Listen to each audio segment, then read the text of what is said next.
کیا ٹھنڈا پانی اور اچھا کھانا اور سونا، کیا نعمت؟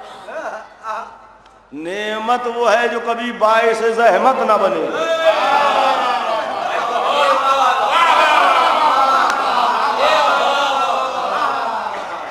جب معنی پہ لغت پہ بات ہوگی، معنی مستقل اور معنی غیر مستقل، مطلق اور مقید، تو پھر نعمت کی تعریف یہ ہوگی کہ جو کبھی باعث زحمت ہے۔ ٹھنڈا پانی نعمت ہے، پیجئے، کئی گلاس؟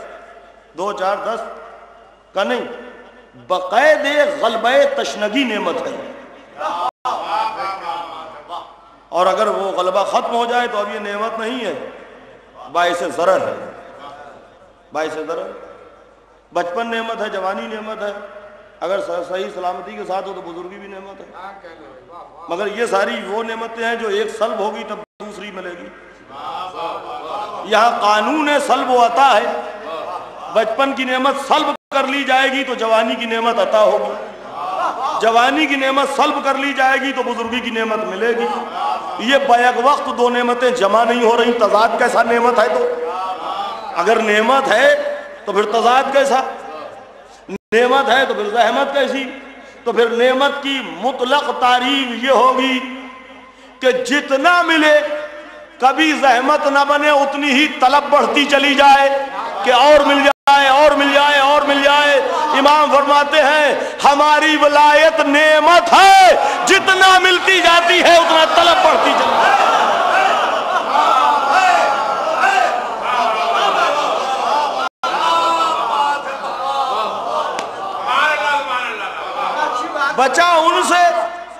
بچا ان سے جن پر غضب نازل ہوا ہے اور جو ضالین ہے، گمراہ ہے۔ اب دعا تو یہ ہے کہ ان سے بچا۔ وہ ہیں کون؟ جن پر غضب نازل ہوا، مغضوب غضب نازل ہو چکا پاسٹ ٹینس میں۔ منتہا کہاں پہ ہوتی ہے بات؟ حضور نے اعلان فرمایا، بس شارٹ پیرا میں سن لیجئے، حضور نے اعلان فرمایا، مختصر پیرا میں سماعت فرما لیجئے۔ حضور نے اعلان فرمایا، اعلان ولایت ہو گیا، اور اعلان ولایت کے بعد واقعہ بہت مشہور ہے۔ حارث نے کہا کہ آپ جاتے جاتے اپنے بھائی کو ہم پر مسلط کر کے جا رہے ہیں، کہا یہ اعلان اللہ کی طرف سے۔ اب میں نے ریفر کر دیا، واقعہ آپ جانتے ہی ہیں، ضروری نہیں ہے کہ جو کچھ حارث نے کہا وہ سب میں دہراؤں، ہے نہیں؟ اچھا اتنا ٹائم بھی کم ہے کہ حارث کی باتیں دہرائی جائیں؟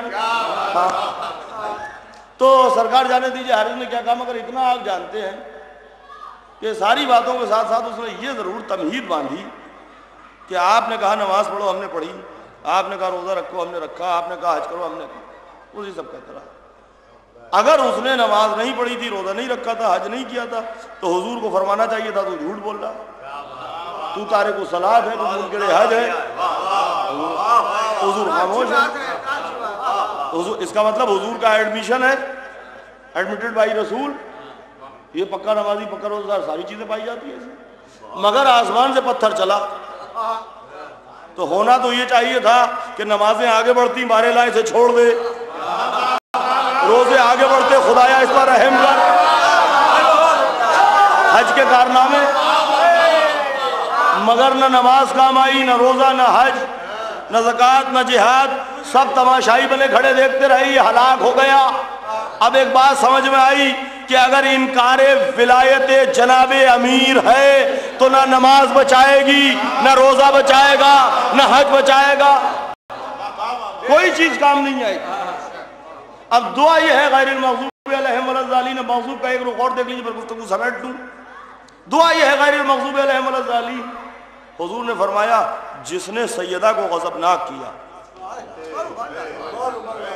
بے شمار اس نے مجھے غضبناک کیا، تو اب مغضوب کون؟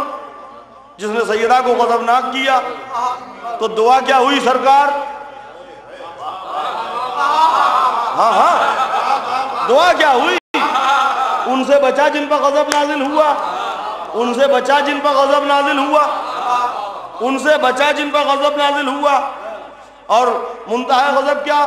کہ جس نے سیدہ کو غضبناک کیا، اس نے اللہ کو غضبناک کیا۔ تو اب نزول غضب ان پر جن سے سیدہ ناراض، تو اب دعا کیا ہوئی؟ 5 وقت کی نماز میں دعا یہ ہے کہ بار الہ ہمیں مرضی سیدہ عطا کر دے۔ یعنی مطالبہ رضائے سیدہ ہے، اور فرما رہے ہیں مطالبہ رضائے سیدہ ہے، اور فلسفہ صلاۃ یہی ہے۔ اس لیے حضور نے فرمایا صلاۃ و معراج المومن۔ ابو حازم کی روایت ہے، القطرہ نے لکھی، ابو حازم راوی ہے، مولا کے چاہنے والے، کہتے ہیں ایک شخص آیا اور آنے کے بعد مولا سے فرماتا ہے، چوتھے امام علیہ السلام سے، کیا آپ کو نماز کے مسائل سے آگاہی ہے؟ استغفر اللہ۔ ابو حازم کہتے ہیں کہ میرے دل میں یہ آیا کہ تلوار نکالوں اور اسے قتل کر دوں، لیکن چوتھے امام علیہ السلام کا بھی جملہ سن لیجیے۔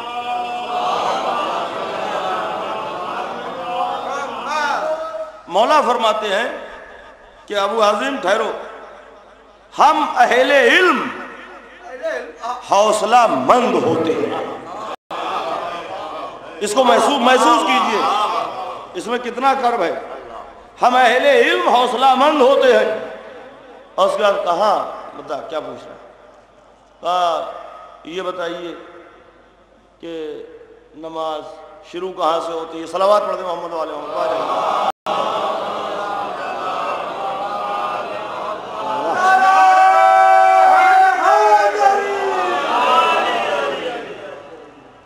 ایک بار اور صلوات ارشاد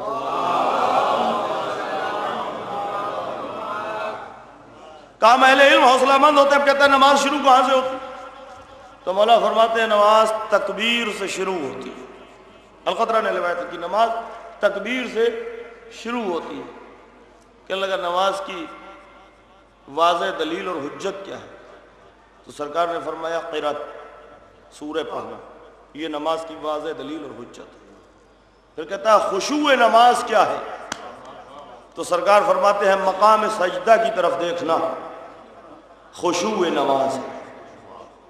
یہ میں سنجیدگی سے تو پڑھوں گا، مگر آپ سنجیدگی سے اس بات کو مت سنیے کہ مقام سجدہ کی طرف، جائے سجدہ کی طرف دیکھنا خشوع نماز ہے۔ اردو کا اردو میں تھوڑی ترجمہ ہوگا، سجدہ گاہ کی طرف دیکھنا خشوع نماز ہے۔ پوچھ رہا ہے خشوع نماز کیا ہے؟ آپ فرماتے ہیں کہ جائے سجدہ کی طرف دیکھنا، سجدہ گاہ کی طرف دیکھنا خشوع نماز ہے۔ خشوع نماز کے بعد کہتا ہے اچھا تحریم صلاۃ کیا ہے؟ یعنی وہ ساری چیزیں جس سے حرام ہو جائیں سوائے نماز کے، وہ کیا ہے؟ تو مولا فرماتے ہیں پھر وہ تکبیرۃ الاحرام ہے، کہ جب نیت باندھ لی، تکبیر کہہ دی، تو اب مثلا ہلنا جائز تھا لیکن اب نہیں جائز رہا، ادھر ادھر دیکھنا جائز تھا، کچھ کلام کرنا جائز تھا، یہ سب کام جائز، مگر اب یہ کچھ جائز نہیں ہے، تو یہ تحریم صلاۃ ہے۔ یعنی اس کی وجہ سے وہ ساری چیزیں حرام ہو گئی، ان کا جواز ختم ہو گیا۔ پھر کہتا ہے تحلیل صلاۃ کیا ہے؟ یعنی جس سے یہ سب امور پھر جائز ہو جائیں، تو مولا فرماتے ہیں وہ بھی تکبیر ہے،